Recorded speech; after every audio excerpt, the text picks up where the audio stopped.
La vita di Sant'Agostino, ricca di esperienze, studi, riflessioni, incontri, in un periodo di trasformazione politica e religiosa dell'Impero Romano, offre la possibilità di una narrazione affascinante. Nasce a Tagaste, in Algeria, il 13 novembre del 354. Il padre, Patrizio, era un pagano benestante e la madre, Monica, donna devota e futura Santa Monica. La città natale era parte della provincia romana già dalla seconda guerra punica ed era amministrata da Cartagine, antico centro della Numidia. Qual era la condizione della regione? Più precisamente, quali erano i rapporti tra i popoli della costa sud del Mediterraneo con Roma e questa come concretizzò la sua presenza? Nella riorganizzazione di Costantino, la provincia venne annessa alla diocesi della Spagna. La Mauretania, con capitale Tangeri, era la frontiera a sud dell'Impero Romano in Africa. Territorio turbolento per le ribellioni dei Mauri, le guerre giudaiche ad est, l'invasione vandala. Tuttavia, negli anni giovanili di Aurelio Agostino, la vita era serena. Il padre, un curiale di Tagaste, era un uomo di carattere rigido ma tollerante. A Tagaste, come a Roma, era diffuso un sentimento religioso sincretista, un pantheon, la mescolanza di religioni cristiana, culti pagani e si venerava Marte, Ilari e Gesù senza conflitti morali. La madre di Agostino, Monica, era cristiana e fu la guida spirituale del figlio che si istruì sui testi latini di Cicerone, Virgilio, Salustio e Terenzio. Il padre, Patrizio, si spese per assicurare una cultura. Certo che Agostino, particolarmente eloquente, sarebbe diventato oratore ed avvocato accrescendo la stima che la famiglia godeva nell'aristocrazia locale ed indirettamente romana. L'amore per l'arte della parola era diffusa in Mauretania. A Madaura era nato nel 125 Lucio Apuleio, di etnia berbera, l'autore della memorabile commedia L'asino d'oro, e fu scrittore e filosofo di scuola platonica. A Madaura Agostino studiò un anno per poi trasferirsi a Cartagine. Aveva 17 anni. Se il Rinascimento italiano ebbe nel genio, dono di Dio quale forza creatrice, innata ed intrasmissibile, il dovere del filosofo, del poeta, insomma di qualsivoglia artista, è di seguire, quale unica legge, la libertà. Condividiamo questo pensiero di Arnold Hauser nella storia sociale dell'arte. L'opera dell'uomo sarà più ricca e profonda se saprà trarre dalla tradizione valori originari ed obiettivi. Questo farà nel suo cercare Agostino. Soffermiamoci sulla storia dell'Impero Romano, ci sarà utile. Nelle province nascono generali ed imperatori che portano con sé nuove usanze, tradizioni, immagini. Ciò coincide con la diffusione, specie tra le classi popolari, della nuova religione monoteista che nell'esprimersi nell'arte, specie quella figurativa, un po' alla volta si allontana da quella classica greco-romana per diventare illustrativa e drammatica. Dal naturalismo tridimensionale si passa alla rigidità frontale e, per sottolineare il distacco del cristiano dal mondo, dalla materialità, al simbolismo ed all'astrazione. L'arte, più apprezzata tuttavia, restava la filosofia, la retorica, la poesia. Nel 190 ad Alessandria, città d'origine greca, si fondono scuole di pensiero filosofico e teologico e nel 313 l'Editto di Milano riconosce ufficialmente l'esistenza della religione cristiana. Cartagine, rifondata da Augusto con il nome di Colonia Iulia Nova Cartago, era sede del proconsole ed attorno ad essa fiorirono centri con teatri, anfiteatri, fori, in una fervente attività edilizia. Numidia, come tutta la costa mediterranea africana, era indispensabile per Roma, da dove esportava grano, olio, ortaggi, legni pregiati, avorio, polvere d'oro. Al tempo di Comodo fu creata una flotta mercantile per far spola continua tra Africa ed Italia. Nel 220 a Cartagine si radunarono una settantina di vescovi e nel 256, su invito del vescovo Cipriano, venne tenuto un concilio. Tertulliano testimonia: noi cristiani riempiamo le vostre piazze, i vostri mercati, i vostri anfiteatri. Se Alessandria sarà il fulcro del cristianesimo copto, Cartagine, con le sue scuole, lo sarà per quello romano. Per Agostino, diciassettenne, sarà luogo ricco di fascino, frizzante di vita e gioventù, e certo non si fece mancare nulla. Incontrò una giovane, di cui non sapremo mai il nome, ma che resterà al suo fianco per ben 15 anni. Gli diede un figlio, Adeodato, ossia dato da Dio. Alla morte del padre, Monica, la madre, si prese cura dei 3 figli e, restando sempre vicina ad Agostino, con particolare attenzione. Ci chiediamo perché Agostino non chiama il figlio con il nome paterno, preferendo quello che si dà a un trovatello. E il rapporto con Patrizio si era forse incrinato? Eppure il genitore si fece in 4, scomodando anche l'amico romanino per favorire l'istruzione del figlio a Cartagine. Che considerazione aveva Agostino della donna che non sposò, pur restandogli fedele a fianco per 3 lustri? Sappiamo l'amore di Monica per il figlio e della sua influenza sulle sue scelte teologiche.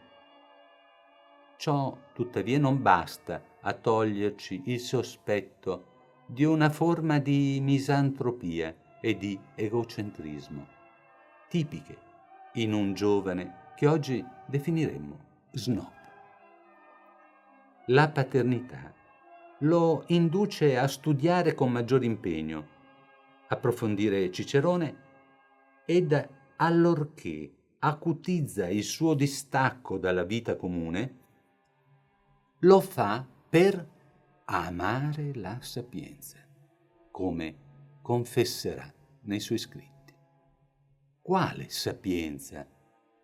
Quella dei presocratici che con Anassimandro iniziarono il pensiero scientifico, o dei pitagorici, misuratori delle cose? La verità che Agostino ricerca è quella che da queste scienze prescinde, che non si dimostra, ma comunque si cerca, si continua a cercare. Ed Agostino lo fa, allontanandosi dalla vita comune, si avvicina ai seguaci di Mani, un predicatore iraniano, secondo cui il mondo, la realtà, si spiegherebbe nell'eterno scontro tra il bene ed il male, una contrapposizione radicale, luce e tenebre, e gli eletti o illuminati devono attenersi a prescrizioni quali il divieto assoluto di atti sessuali. Una forma di miopia delle sfumature che impedisce lo sviluppo del pensiero nella direzione che oggi chiameremmo di tolleranza, comprensione, umanesimo. Tra i loro riti, il saluto dell'aurora, le festività dell'equinozio di primavera, il culto astrologico. A riportarlo con i piedi sulla terra fu la morte di un amico che durante la malattia ripudiò le teorie manichee. La sofferenza non è un campo di battaglia tra bene e male, è dolore della carne che vuole vivere. Troppe le cose che la luce nasconde e che le tenebre rivelano. Incontra un medico, afro-vindiciano, proconsole della provincia d'Africa, dopo aver vinto un concorso letterario. Cartagine era la seconda città dell'impero romano d'Occidente, luogo di scambi, di incontri con persone di ogni cultura provenienti da tutto il Mediterraneo. Vindiciano, cultore di Ippocrate, ossia del pensiero scientifico, induce Agostino a trasferirsi a Roma nonostante la contrarietà della madre. La capitale lo deluse. I segni della decadenza dell'impero erano evidenti. Dal 383, con Flavio Claudio Giuliano, ultimo imperatore pagano, al 455 Roma ebbe ben 8 imperatori, la metà dei quali morì misteriosamente. I barbari erano alle porte e la città si spopolava, diventando sempre più preda di malviventi. Gli studenti di Agostino lo facevano disperare per ottenere il pagamento delle rette. Quinto Aurelio Simmaco, oratore paragonato a Cicerone, prefetto romano di famiglia nobile, potente e ricca, avrà un diverbio con Ambrogio, vescovo di Milano, sostenitore della superiorità del cristianesimo rispetto ad ogni altra religione. La sorte volle che Papa Gregorio I sia un suo discendente. Convinse Agostino ad andare a Milano, ove Quinto era rettore e prefetto per insegnare retorica. Vi arrivò nella primavera del 385, raggiunto poi da Monica, la madre, da Nebridio, suo fedele amico, e dalla madre di suo figlio. Da Tagaste a Milano è un bel viaggio, lungo, costoso, faticoso. 2 donne lo seguirono. Agostino doveva essere uomo affascinante, sia d'aspetto, a giudicare dalle tavole di Antonello da Messina, già nelle vesti di dottore della Chiesa, o da quello di Harry Scheffer, che lo rappresenta giovane accanto alla madre. Certo, era dotato di un talento oratorio straordinario, di una capacità d'argomentare magistrale. A Milano trovò pane per i suoi denti. colto, raffinato, ferreo e combattivo, affascinante nelle sue prediche, il vescovo Ambrogio gli toccherà cuore e cervello. Un nuovo pensiero lo pervase. Scoperto il neoplatonismo attraverso i testi di Plotino, iniziò un percorso che, allontanandolo dallo scetticismo accademico, lo avvicineranno ad una nuova lettura dei testi sacri, ove la ragione avrà un ruolo profondo. Nel frattempo, la madre l'aveva costretto a lasciare l'innominata concubina, madre di suo figlio. Tuttavia, lui rifiutò un matrimonio combinato con un'altra donna. Insomma, acconsentì per rifiutare, da autentico sofista. Milano era diventata centro di scambi commerciali e culturali tra il nord Europa e l'Oriente, sede della corte imperiale, in competizione economica con Ravenna e Aquileia. Ambrogio nacque attorno al 340 a Treviri, ove il padre esercitava la carica di prefetto delle Gallie. Vantava una martire in famiglia, Santa Sotere, e seguendo le orme del padre, dopo studi di diritto, letteratura, retorica, esercitò l'avvocatura a Sirmio, in Serbia, per 5 anni. Fu nominato governatore dell'Italia annonaria, l'equivalente dell'esattoria delle imposte, e questo a Milano, occupando un ruolo di rilievo nella corte dell'imperatore Valentiniano I.